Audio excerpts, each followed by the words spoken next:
ఆంధ్రప్రదేశ్ రాజకీయాల్లో ప్రస్తుతం తిరుమల లడ్డు కల్తీ వ్యవహారం దావానలాగా వ్యాపిస్తుంది. గత ప్రభుత్వ హయాంలో శ్రీవారి ప్రసాదం తయారీలో వాడే నెయ్యి విషయంలో జరిగిన అవకతవకలు భక్తుల మనోభావాలను తీవ్రంగా దెబ్బతీశాయి. ఈ నేపథ్యంలో ముఖ్యమంత్రి నారా చంద్రబాబు నాయుడు మరియు ఉప ముఖ్యమంత్రి పవన్ కళ్యాణ్ తీసుకున్న వైఖరి సంచలనం సృష్టిస్తుంది.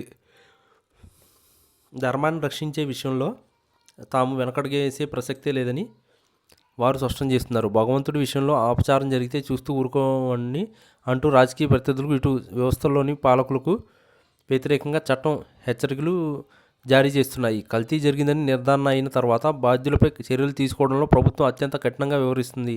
ఈ క్రమంలో కొందరు రాజకీయ నేతలు విమర్శలు చేయడం లేదా కేంద్ర పెద్దలకు ఫిర్యాదు చేస్తామని మాట్లాడడం కూటమి నేతలు తీవ్రంగా స్పందించారు. దేవుడి ప్రసాదాన్ని అపవిత్రం చేసి మళ్ళీ బుకాయించడం ఏంటని వారు ప్రశ్నిస్తున్నారు. ఒకవేళ ఎవరైనా తప్పును కప్పిపుచ్చుకోవడానికి ప్రయత్నిస్తే లేదా అనవసరమైన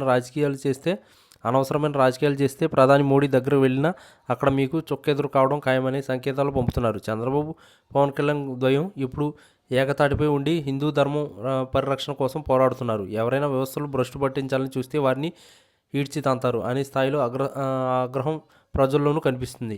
ఈ పరిణామాల నేపథ్యంలో రాష్ట్రంలో ఒక కొత్త రకమైన రాజకీయ చైతన్యం కనిపిస్తుంది. తప్పు చేసిన వారు ఎంతటి వారైనా సరే చట్టం నుండి తప్పించుకోలేరని కూటమి ప్రభుత్వం నొక్కి చెబుతుంది. ముఖ్యంగా పవన్ కళ్యాణ్ ఈ విషయంలో అత్యంత ఆవేశం స్పందిస్తూ సనాతన ధర్మ రక్షణ బోర్డు అవసరమని డిమాండ్ చేస్తున్నారు. గత పాలకుల రక్షణ కోసం వల్ల కలిగిన దోషాలను ప్రక్షాళన చేయడమే తమ ప్రధాన కర్తవ్యమని చంద్రబాబు భావిస్తున్నారు. ఈ ఇద్దరు నేతలు కలిసి పనిచేస్తుండడం వల్ల అవినీతి పరులకు మరియు కల్తీ రాయుళ్లకు వణుకుపుడుతుంది. రాజకీయ అవసరాల కోసం దేవుడిని వాడుకోవడాన్ని ఆపి జరిగిన తప్పును ఒప్పుకోవాలని వారు డిమాండ్ చేస్తున్నారు. కేంద్రంలో మోడీ ప్రభుత్వం ఈ ధర్మం విషయంలో రాజీ పడదని అందరికీ తెలుసు. అటువంటి పరిస్థితుల్లో కల్తీకి పాల్పడిన వారు లేదా దానికి వత్తాసు పలికిన వారు కేంద్ర దగ్గరకు వెళ్ళి రక్షణ కోరడం హాస్యాస్పదని విశ్లేషకులు అభిప్రాయపడుతున్నారు. రాష్ట్రంలో జరుగుతున్న ఈ పోరాటం కేవలం అధికార కోసం కాదని ఇది భక్తుల విశ్వాసానికి సంబంధించిన అంశమని పవన్ కళ్యాణ్ పదే పదే చెప్తున్నారు. ఎవరైనా అతిక్రమిస్తే పరిణామాలు చాలా తీవ్రంగా ఉంటాయి వారు హెచ్చరిస్తున్నారు. మొత్తానికి ఏపీ రాజకీయాల్లో ఇప్పుడు కల్తీ నిరోధక మరియు ధర్మ పరిరక్షణ చట్టం తిరుగుతున్నాయి.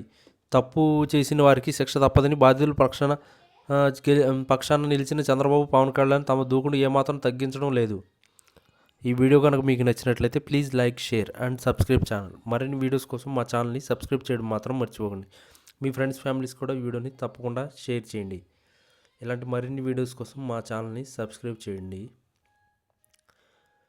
ఇలాంటి మరిన్ని వీడియోస్ కోసం ఈ వీడియోని మీ ఫ్రెండ్స్, ఫ్యామిలీస్ కూడా షేర్ చేయండి.